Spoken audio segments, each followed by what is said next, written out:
eerste Weselies, waar ons vir julle al die belangrikste skoolnuus deurgee. Ons is nou terug van 'n lang vakansie en toer af.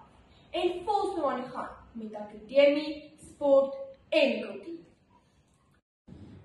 Ons liga-wedstryde het hierdie week begin, sowel as die kooroefeninge en die Conspirator Redenaars aanlyn kompetisie.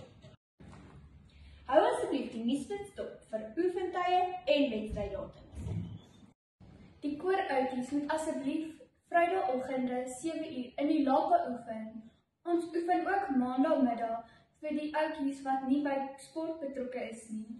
Die spanrenners is ook gekies en begin die week met oefening. Die eerste kompetisie is om die draai, maar julle moet seker maak dat julle al julle woorde ken. Met al hierdie lang naweke het ons baie tyd om te leer.